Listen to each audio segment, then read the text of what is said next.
All right, folks, this is Steve with Macro and Cheese.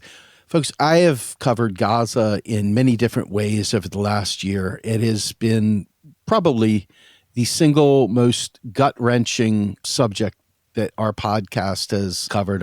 Our organization has given voice to many different people to try to bring about a full contextual understanding, not only of the brutality that is going on in Gaza, but also the humanity and the survival instincts and the strength of the people and the willingness to fight and to survive. And today's interview is going to be building on that. And I'm really excited. This is a little different. The book that we're going to be covering today is called Sumud, A New Palestinian Reader by Malu Halasa and Jordan Elgrably. And one of the things that I am most keen about in this is just that we're looking at this from a poetic standpoint, from an art standpoint, from the voices of the oppressed, from those who are surviving in very grim times and that refuse to be washed away, that refuse to be erased. And that erasure is, quite frankly, part of the Israeli IDF, Hasbara, you name it. It's part of their entire approach to dehumanizing and delegitimizing the people of Palestine. So without further ado, I'd like to bring on my guests, Malu Halasa and, as I stated previously, Jordan Elgrably. And let me just introduce you individually, one person at a time. Malu is a literary editor at the Markaz Review, is a Jordanian Filipina-American writer and editor, and her latest edited anthology is Woman, Life, Freedom, Voices and Art from the Women's Protests in Iran, Saki Books 2023. And Jordan is a Franco-American and Moroccan writer and translator whose stories and creative nonfiction have appeared in numerous reviews.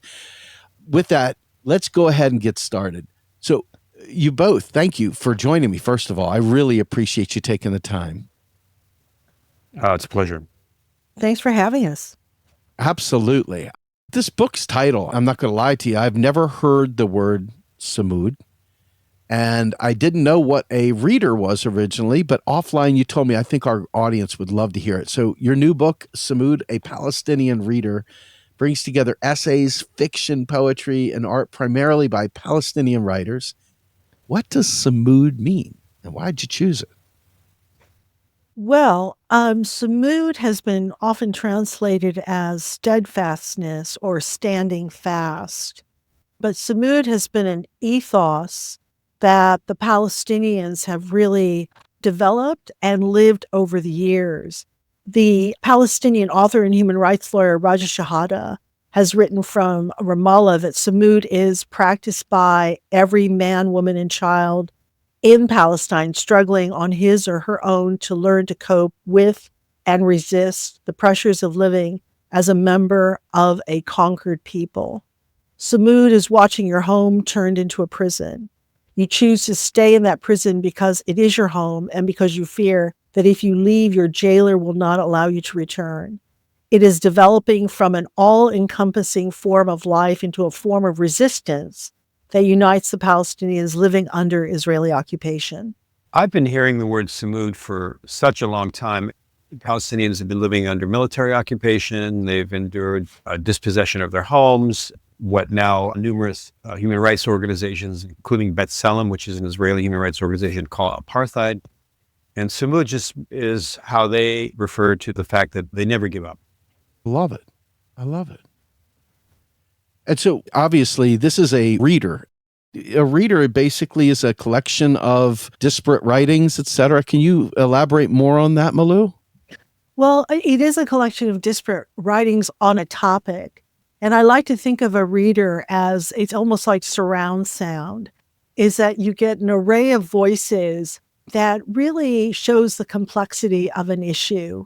And so it's not that you're just seeing Palestinian culture or resistance through the prism of politics all the time, is that you're actually getting individual voices kind of telling the reader what they're about, what their great concerns are, and their aspirations. So readers were quite popular. I think the word is coming back into vogue now. especially issues of the Middle East, are so complex that you don't just want one source, you want many.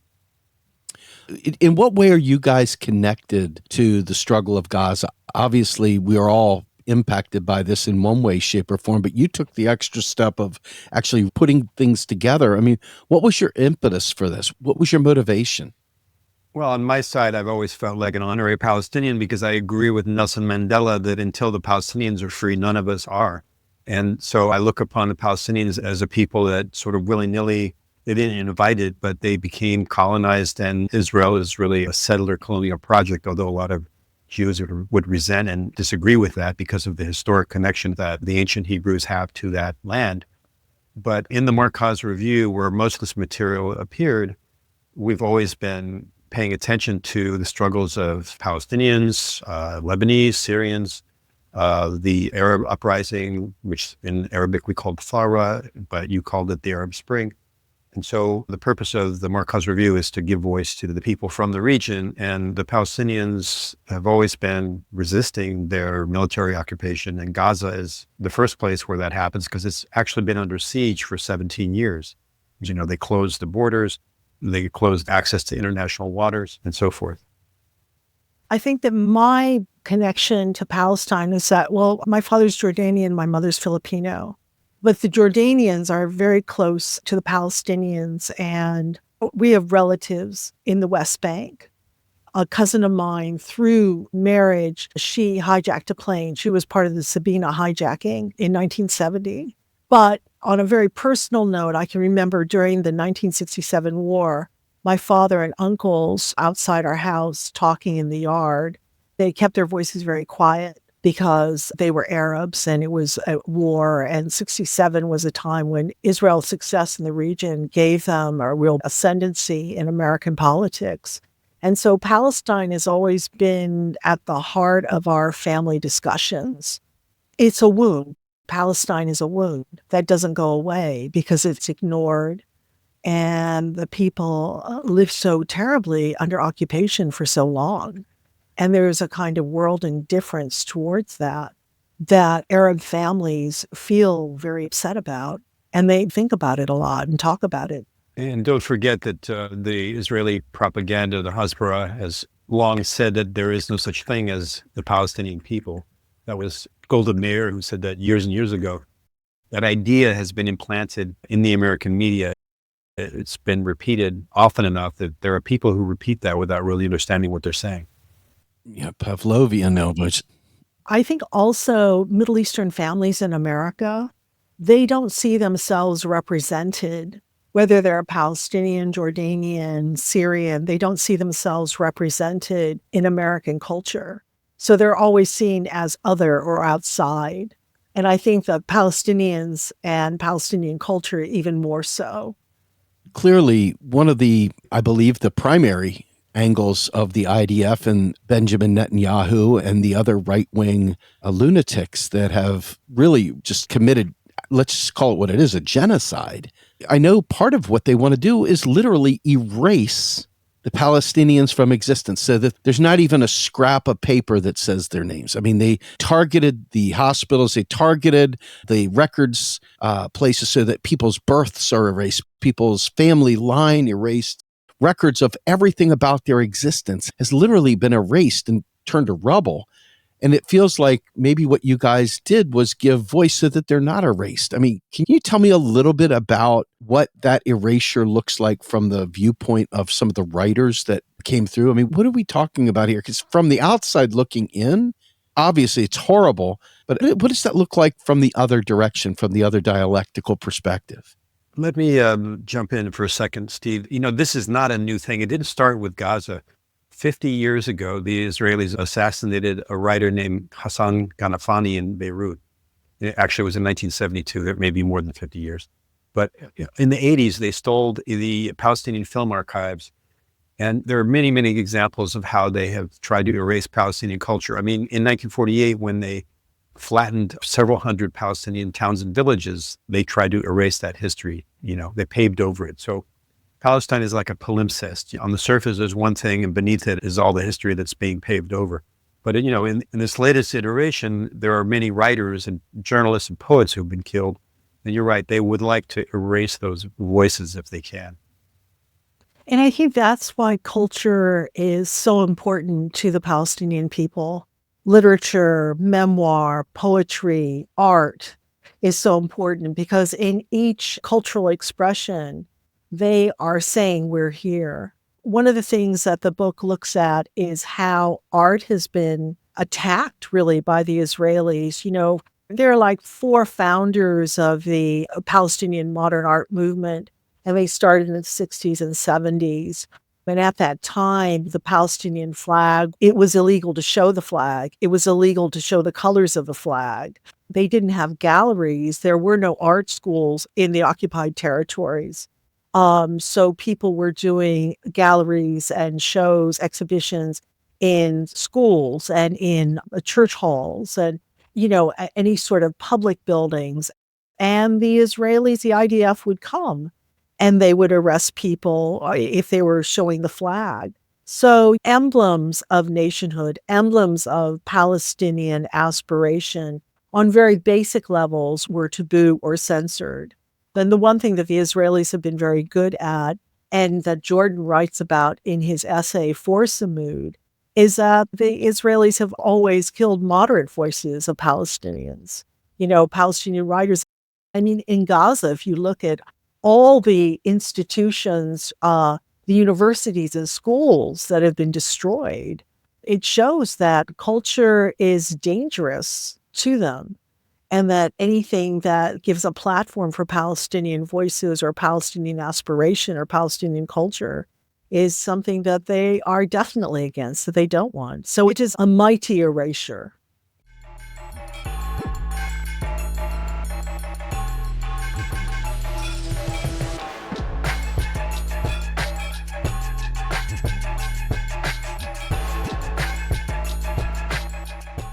It's very challenging for me to understand the modus operandi. I mean, I get a lot of the struggles in the Middle East, but I don't, for the life of me, cannot process why Israel would want to literally erase them. I mean, it's not just a genocide. It's literally their entire existence. Jordan, can you elaborate on that? Well, I mean, in the case of Gaza, they didn't allow any foreign press in. And the intention was to not let the news get out, but they've completely failed in that, obviously, because, they couldn't completely cut off the internet or kill everybody, all citizen journalists and the Al Jazeera reporters. They killed over 150 of them, of Palestinian reporters. And they killed poets and writers and, intellectuals and professors and so forth. But really, the attempt was to limit the world's information flow. And they've had a history of actually killing writers. The essay that Malu referred to that's in Sumud that I did is called "They Kill Writers, Don't They?" And I trace some of the history of other regimes that do that. And then I go into detail about, a number of the different writers that Israel has killed. And why do they do that? I think they feel a sense of impunity and that they can get away with it. Don't forget that in 2022, a Palestinian-American Al Jazeera reporter, Shireen Abu Akleh, was killed in Jenin. And it's been proven by forensic architecture and other investigations, including the New York Times and the Washington Post, that, the journalists were not near any Palestinian militants and that she was basically assassinated by an Israeli sniper. And the Department of Justice said they were going to investigate it. The FBI, made some noise, but they ended up saying, well, the Israelis are investigating this. And Israel ended up saying it was an accident. And we don't know who the shooter was. But, it's clear that she was taken out because she was the most popular reporter from Al Jazeera on the occupied territories. And so no one has to answer for that murder. And recently there was a Turkish-American activist who was killed in the West Bank just a few months ago. No one's going to answer for that either. So I think Israeli officials and the army feel that they can pretty much kill anyone and get away with it. It's absolutely insane. I'm stricken by images of Sinwar throwing a stick at a drone going back a few months ago. And just the sheer, fight to the end. It seems like this was not somebody who was trying to erase Israel. This was somebody who was trying to defend Palestine. defend Gaza, to stand with the people. I guess when you think about cultural resistance and you think about real resistance, that's saying, one man's terrorist, another man's freedom fighter. I don't think we give people enough credit. These people are fighting for their own existence, for their very survival. And yet somehow or another, that framing of their terrorists continues to stick. Can you help me understand that kind of mental warfare that they're doing on the world? Is the propaganda of not giving these people combatants, that they're fighting for their own survival. Why do you suppose that is?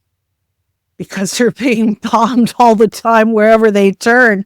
There's no safe haven for them, Why the Israelis are doing that, only the Israelis know. And I myself am baffled by it, Well, we know what the Israelis want. They want land. And that's what they've been after for quite a while. And it shows with the bombing of the borders of Syria and leaving troops there.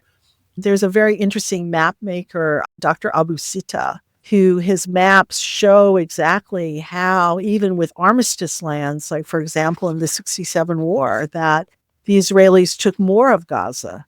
And then they put the kibbutzim along that wall. So the people who were imprisoned in Gaza were actually looking over at the wall. That's where their families were from. And they are corralled there in what is an open air prison. And there's so much space and land on the other side of the wall. So I'm not really sure exactly why the Israelis are doing that or what they want, except on a very basic level, they want to control more of the land. And they do want to depopulate it.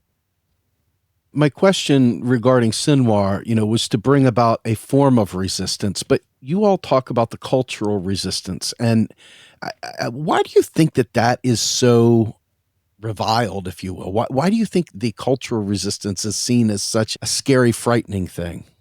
Jordan, what do you think? Well, you can look at the history of dictators going back to Stalin and well before him, who believed that writers were dangerous. Even the Turkish leader Erdogan has said as such, writers are dangerous, words are dangerous, so they don't mess around. I can read from that if you like. Oh, absolutely. Just a little bit of this essay. They kill writers, don't they? So murder is the ultimate form of censorship. Yet when a regime kills a writer, a poet, or a journalist, the writer's words live on.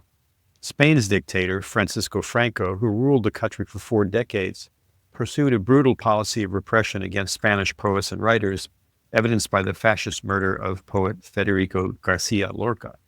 Franco feared the threat that writers posed. Little known is the fact that he had been a journalist who wrote 91 articles under 3 pseudonyms for the right-wing rag Arriba.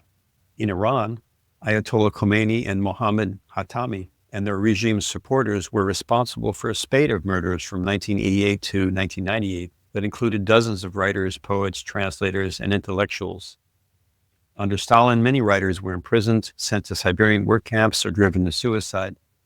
In recounting Stalin's story, the historian Simon Sebag Montefiore wrote, "Literature mattered greatly to Stalin. He may have demanded engineers of the human soul, but he was himself far from the oafish Philistine which his manners would suggest. He not only admired and appreciated great literature, he discerned the difference between hackery and genius," unquote. Nonetheless, one of the writers Stalin silenced was Isaac Babel, who had published stories critical of the Russian army. Babel was accused of, quote, being a member of a terrorist conspiracy and cut down by a firing squad. Before they took him out into the yard, he denied all the accusations against him, his last words being, quote, "I am asking for one thing only. Let me finish my work," unquote. Decades later, after the fall of the Soviet Union, the archives at the KGB were opened and Babel was exonerated. Today, Israel declares itself, quote, the only democracy in the Middle East and insists it follows international law, yet it offers no explanation or legal justification for having murdered more writers than any other country in the world. I remember feeling shock and disbelief when I first learned that writers were killed for their books and their ideas, for their poems and short stories. Were their words so dangerous as to merit their execution? Could writing really be a lethal profession? And I'm going to stop there, but The essay goes on and it talks about a number of the different Arab and Muslim writers who've been killed and by different regimes and so forth. It's absolutely terrifying. When you think about the writers being eliminated, this obviously goes to journalists, as you've already stated. What do you suppose is the U.S.'s, if you don't know the answer to this, it's fine, we can scratch this, but what do you suppose is the U.S.'s modus operandi for supporting this, for literally carrying the lie? Is it AIPAC? Is it some sort of a geopolitical angle? Is it, the right-wing Christian fundamentalists thinking that they're saving Israel? What do you think is the modus operandi of the U.S. for supporting this? No, officially, the U.S. supports human rights, international human rights, subscribes to the Geneva Conventions officially, but the U.S. has allowed Israel to pretty much run rampant and do almost everything that it wants. For me, the key to understanding this goes back to June 1967, when Israel bombed a USS intelligence ship, the destroyer USS Liberty, and Lyndon Johnson shoved it under the rug, and it's still something that most people are not aware of. And Israel got away with that. And I feel like since they got away with killing over 30 American sailors and almost sinking the ship, and they did it for reasons that are too complicated to get into right now, but it was an act of war, and it was fine. They got away with it. So, they can kill journalists and get away with that. Why not? Yeah, but I also think that you're right. It's all the reasons that you stated, Steve. But also I think that what we're missing and what we don't know are the military ties between Israel and the United States. And also remember, just as Syria was a way for Russia to sharpen its abilities at war, the Israelis are trying out a lot of new technology, AI being one, to identify allegedly terrorists. And we know that AI hallucinates and makes a lot of mistakes. So it can easily mistake a World Food Aid worker as a terrorist. So I think that there's a tie between the two militaries that's not really being talked about. But because we had Jordan read from his essay about writers who have been killed, or how writers are targeted by authoritarian regimes, I think we should bring it back to Palestinian poetry, because I think that they have always been great poets, and that it's not that they're undergoing a renaissance, but that we're finding more and more, we're hearing their voices more. And I'd like to read a little bit from the introduction for Sumud, starting with Mossab Abu Toha. He is one of 8 poets featured in our anthology. Poetry has always held a special place in Palestinian literature and the Arab psyche. It has also been one of the best tools in the Palestinian arsenal to counter Israeli oppression. This was acknowledged by Israeli General Moshe Dayan, who once likened reading one of Fadwa Tuqan's poems to facing 20 enemy commandos. The anthology closes with Hala Alian's poem Habibti Ghazal, which is part love swoon, part warning.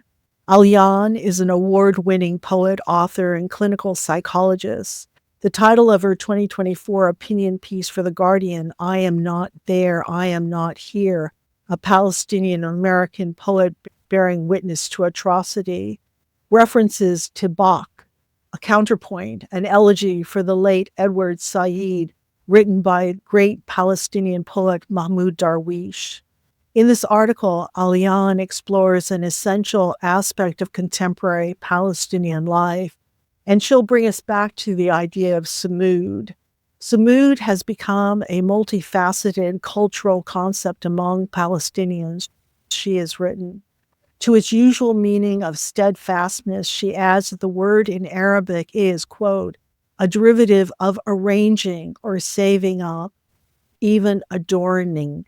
It implies composure braided with rootedness, a posture that might bend but will not break. And I think that that's the power of Palestinian resistance and culture, is that no matter how difficult it gets, even with all of the modern technology, the best AI against them, that people are moving from, allegedly what should be a safe haven and they're bombed to another place, is that they're still resilient. They're still there.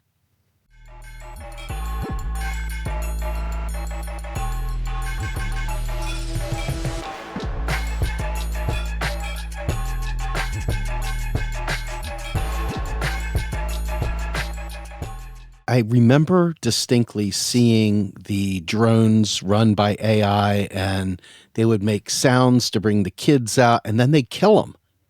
And it's like, am I really, is this not a horror movie? Like literal horror movie, not a war movie. A war movie, it's like, oh, it's gross, it hurts, it's painful, blah, blah, blah. But it feels like war. This doesn't feel like war. This feels like cold-blooded murder of children. Seeing the AI deployed like this and knowing that it's hand in glove with the United States is deeply, deeply troubling.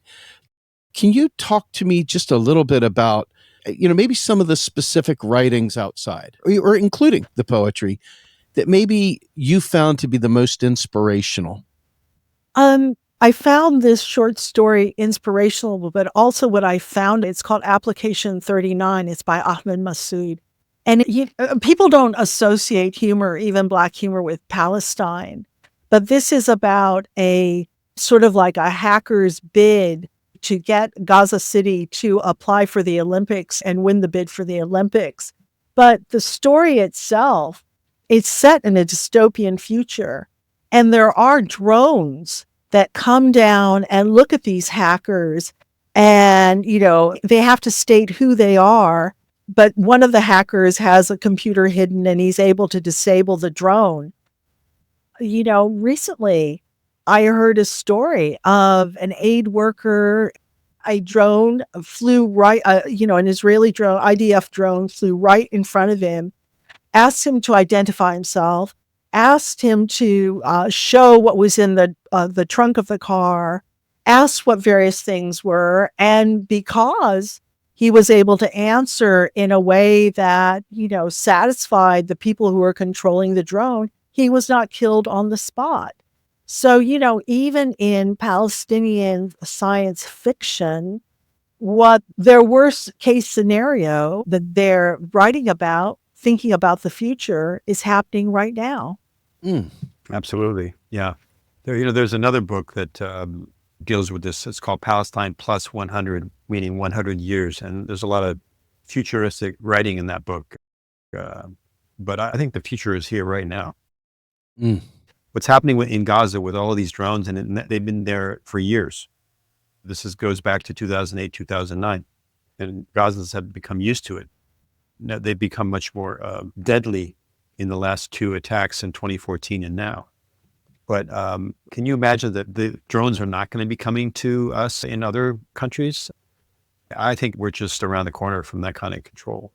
Yeah. I think to myself, and maybe this is slightly outside of topic, but I think it ties directly to it.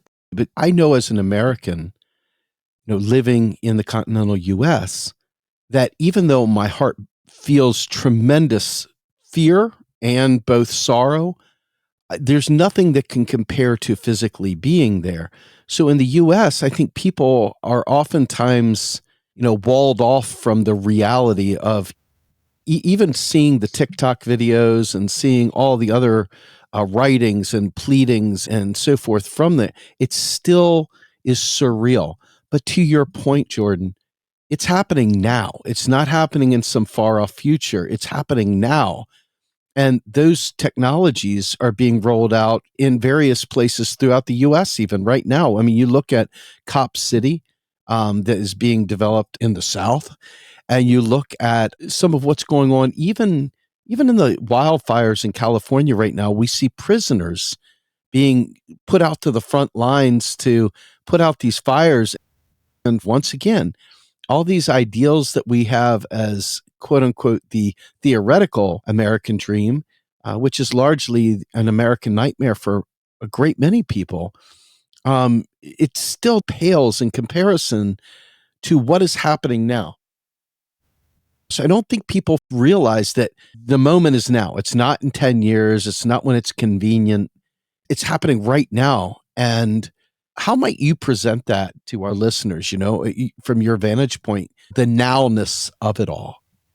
Well, we know that drones are being used by the U.S. military in many countries, a lot of Muslim countries. They fly drones over and people are being killed. The collateral damage in Yemen and in Syria and Iraq and so forth. So our taxpayer dollars are paying for people who are being killed. Well, we don't even know their names. Getting back to how we can think about the nowness of this violence, the New York Times has been showing aerial views of parts of LA that have been destroyed by fire. And when I look at that, I also think of the views I've seen of Syria that were destroyed in the Russian bombing of, for example, Halab or Aleppo. And that also makes me think of the images that I've seen of Gaza, of street views that have been completely bombed.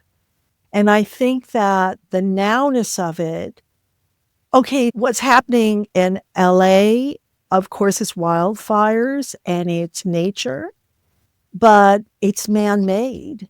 It's the result of what's been going on with fossil fuels. It's the heating up of our environment. What happened in Syria, what's happening in Gaza, it's man-made. And I think that for me, that's the nowness of it, is that these places, especially for Americans, they thought that the West Coast was secure, but it's not anymore. And there are places in the world outside of America that haven't been secure for a long time. I don't know if that will make Americans think more. I hope it will. But our world is becoming smaller now. We're being connected by tragedy.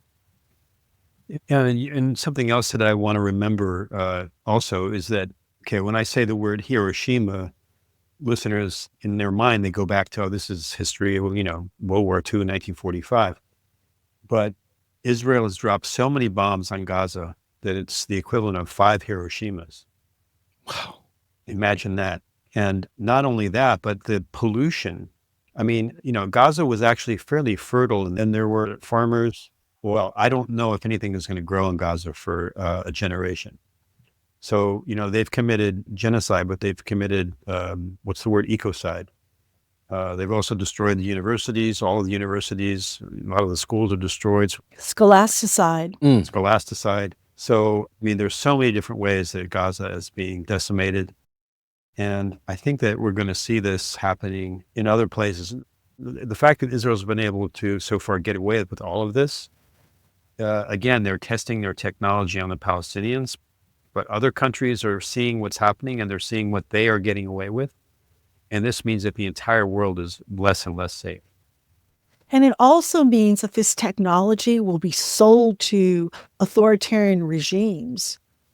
Gaza is like a showcase for this stuff, Wow. And it's not going to stay in Gaza. That's the message I think that is missing from everything we're hearing. The people on the left who really care, they have to understand that's what's going on. Yeah, as a podcast, we mostly focus on macroeconomics, interestingly enough. And one of the most horrible lies that's ever been told is that it's our tax dollars that are funding all these things. This goes back to Margaret Thatcher and Ronald Reagan, when Thatcher famously said, there is no such thing as public money. There's only taxpayer dollars.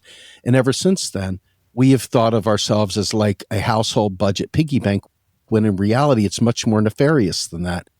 Our government creates money every time it spends. It doesn't wait on your tax dollar. Your tax dollars are shredded. And so what ends up happening is they have an unlimited kitty to fund warfare around the world while simultaneously telling everyone, we can't afford to take care of climate crisis. We can't afford to give you Medicare for all, health care. We can't afford to get rid of student debt and make education a right. We can't make housing a right. We've got more homeless people than you will ever know.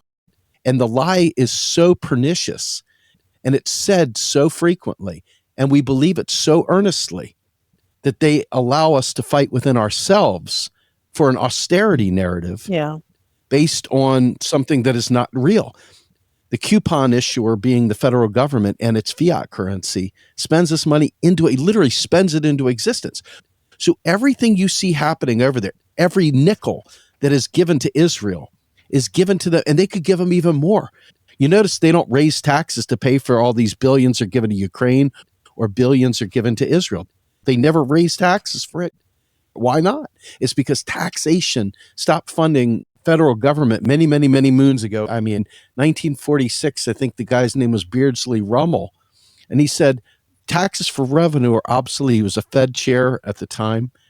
And we've known this for a long time, but they obscure it because they want austerity for the people, while simultaneously that open air experiment in the open air prison of Gaza that they're using as a showcase for the military industrial complex to sell its wares and to enable capital to run rampant around the world.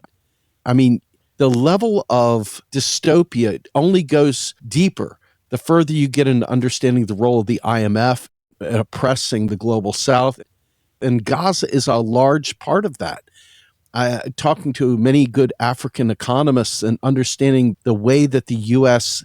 has a forked tongue, talks both, we don't have money, where are we going to get money? It's irresponsible. We'll check out a credit card for the People's Republic of China, blah, blah, blah, like Obama said. While simultaneously, they never even flinched. They don't even have to, oh my goodness, what bed are we going to dig under to find the money to give Israel? It's never a problem. It's only a problem when it comes to something productive, something that would help, something that is for the people. Because as long as we are desperate, we won't fight back. We can't fight back. We're under a lie, a narrative that keeps us constantly striving. And lo and behold, now we've got a genocide in front of us, and you watch the kids, the children at the universities getting beaten down by police, etc. So it's meant to, I believe, make us feel completely feckless, completely incapable of change, completely incapable of taking on this Leviathan.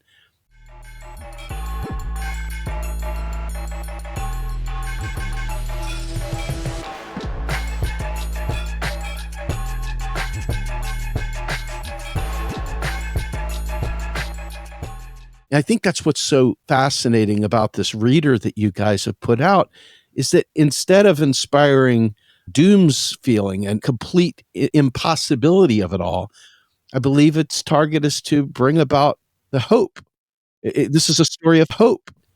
Yeah, it's Sumud. Yes. Because facing this onslaught, everything that you've described is just, I mean, what are we going to do?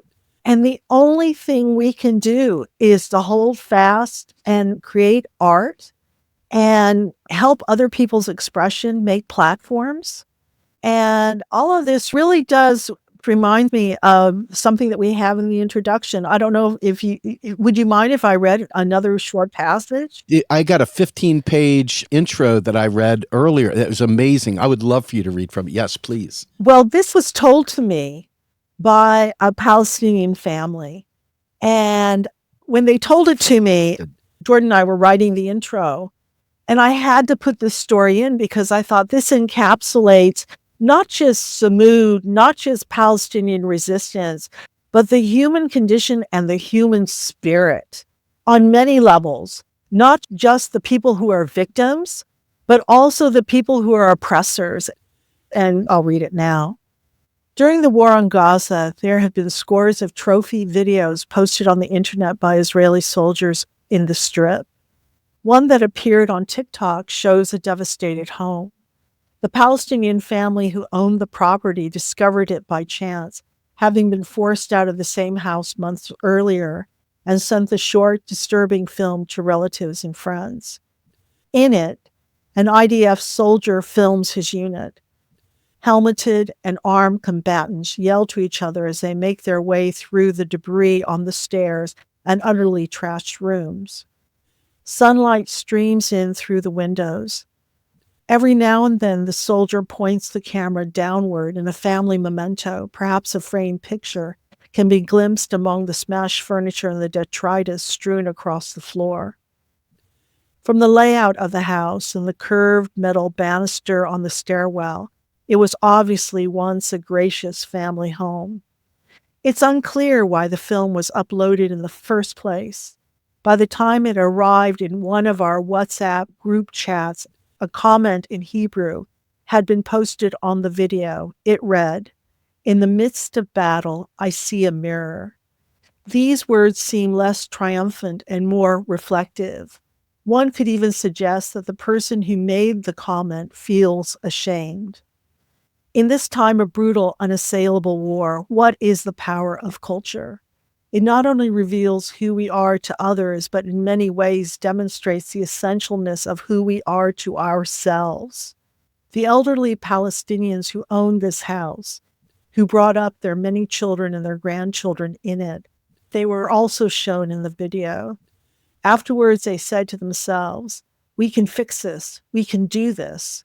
All the bombing and the deaths of family members had not broken them. They still had the expectation of returning home. There can be no better embodiment of Sumud. Wow. That's fantastic. One thing as we come toward the end of our conversation here, obviously this has been in the news now since the October 7th. It's been going on now for over a year. Obviously, it's got a much, much, much longer history. And I appreciate you taking it back to the 40s as well. But it goes back even further. I'm curious, in terms of right now, what do you think the world's take on Gaza is? How do you think this plight of the Gazan people has played out for most of the world, for popular opinion, et cetera? What do you think has changed? Do you think people are more aware? Do you think they're more sympathetic? Do you think this has hurt Israel? I think they are more aware, and I think that the movement has grown in strength. We've seen massive demonstrations over and over in capitals like London and New York, and we've seen groups of progressive Jews occupy the Grand Central Station, the Senate, Capitol building.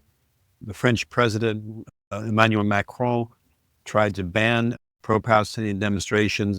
This completely backfired, and the Place de la République in Paris was packed on multiple occasions.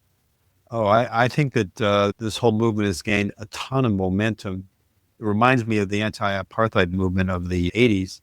People don't remember that it took about 4 years toward the end for the regime to finally collapse and give in to the sanctions that were happening. And so I think we're at a point where for the next few years, Israel is going to try and do everything it can to resist. But there are lots of American universities, for example, who have now disinvested from Israel.